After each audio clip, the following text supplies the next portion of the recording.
Hello friends, welcome to செல்வி சமையல் channel. இன்னைக்கு வாழைப்பழம் வச்சு கோதுமை மாவையும் வச்சு ஒரு சப்பாத்தி செய்ய போகிறோம். அது எப்படி செய்யறதுன்னு பார்க்கலாம். வாங்க வீடியோக்குள்ள போகலாம். நான் இதில் வந்து 2 வாழை நல்லா பழுத்த பழமாக எடுத்துக்கங்க. 2 வாழைப்பழம் எடுத்திருக்கேன். நீங்கள் எந்த பழம் வேணும்னாலும் சேர்த்துக்கலாம். இதை வந்து ஒரு மிக்சி ஜாரில் சேர்த்துடலாம்.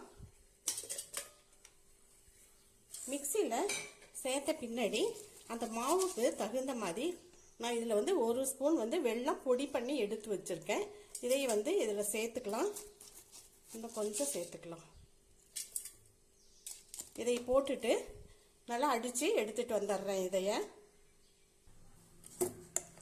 அரைச்சி எடுத்துகிட்டு வந்துட்டேன். பாருங்கள், நல்லா கட்டி இல்லாமல் இப்படி நைஸாக அரைச்சிக்கணும். இப்போ நான் இதில் 1 கப் கோதுமை மாவு எடுத்திருக்கேன். 1 கப் கோதுமை மாவையும் இதில் சேர்த்துடலாம். இதில் நான் 1 ஸ்பூன் இதெல்லாம் ஒரு டேஸ்ட்டுக்காக தான் எள்ளு வந்து சேர்த்துருக்கேன். நீங்கள் கருப்பு எள்ளு வெள்ளை எள்ளு ரெண்டுமே நீங்கள் சேர்த்துக்கலாம்.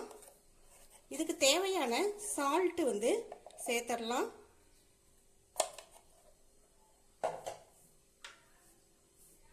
கொஞ்சமாக தேங்காய் துருவல் சேர்த்து எடுத்து வச்சுருக்கேன், துருவி எடுத்து வச்சுருக்கேன். இதையும் வந்து இதில் சேர்த்துடலாம்.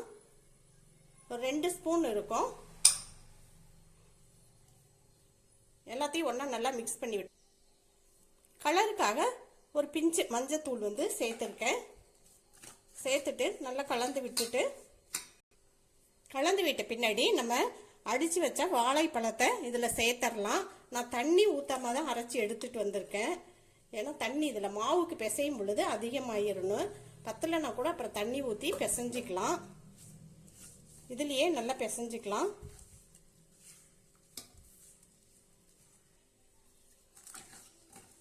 தண்ணியை நான் சேர்த்து ஊற்றி அரைக்காமல் இருந்ததுனால நம்ம அடித்து வச்ச வாழைப்பழம் இந்த மாவுக்கு கரெக்டாக இருந்துச்சு. தண்ணி பத்தலைன்னா நீங்கள் கொஞ்சம் தெளித்து பிசைஞ்சிக்கலாம். கொஞ்சமாக இதில் நான் வெண்ணெயை ஒரு ஸ்பூன் இருக்கும் அப்படியே உருக்கி எடுத்து இதில் ஊற்றிருக்கேன். நீங்கள் நெய் அல்லது எண்ணெய் இருந்தாலும் சேர்த்துக்கலாம்.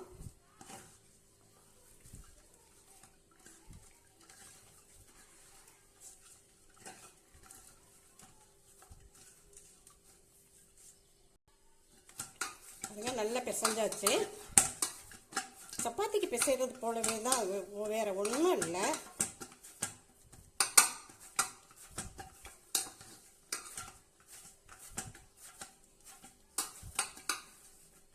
இதை வந்து அப்படியே மூடி வச்சிடலாம். ஒரு 10 நிமிஷம் அப்படியே இருக்கட்டும். இப்போ எடுத்து பார்க்கலாம். ஒரு 6-7 நிமிஷம் தான் வச்சிருந்தேன், எடுத்துட்டேன்.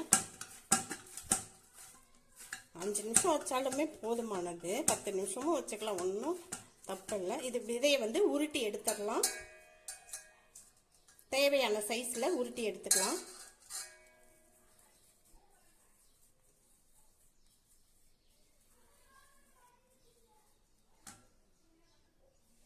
உருட்டியாச்சு. உருட்டுன உருண்டையில் இப்போ சப்பாத்தியாக தேய்ச்சி எடுத்துடலாம்.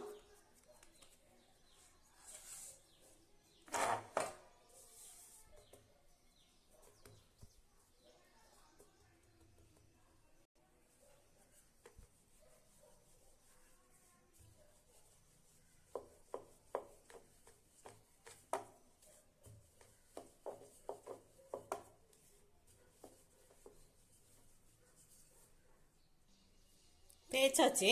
இதை எடுத்து வச்சுட்டு இன்னொன்று தேய்ச்சி எடுத்துடலாம்.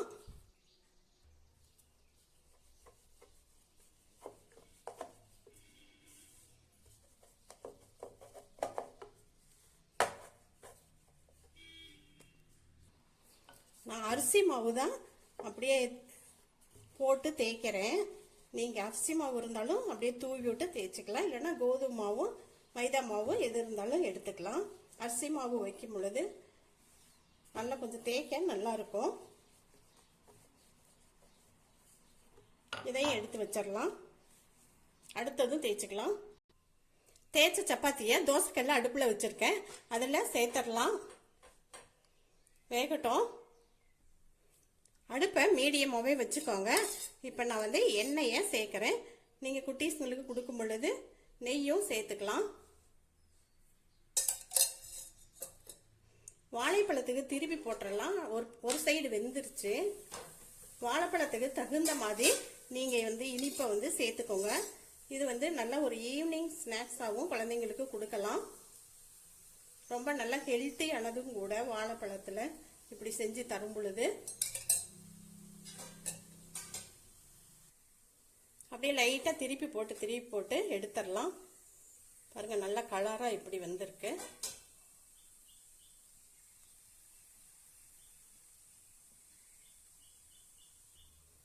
ரெண்டு சைடும் வெந்துருச்சு. இதை எடுத்து அப்படியே வச்சிடலாம்.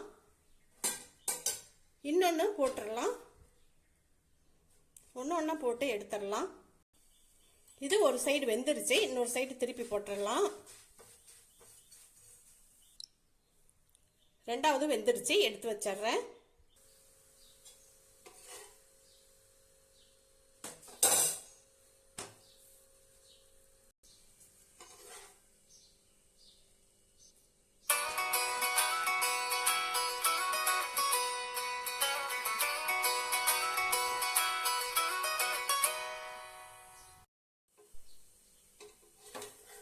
எடுத்துடலாம். வாழைப்பழமும் கோதுமை மாவும் வச்சு நல்ல ஒரு சப்பாத்தி, டேஸ்டான சப்பாத்தி, ஹெல்த்தியான சப்பாத்தியும் கூட. பாருங்கள் எந்த அளவுக்கு நல்லா சாஃப்டாக வந்திருக்கு. செஞ்சாச்சு. ரொம்ப நல்லா டேஸ்டாக இருக்கும். இந்த ஹெல்த்தியான சப்பாத்தியை எல்லாரும் செஞ்சு சாப்பிடுங்க. பாருங்க,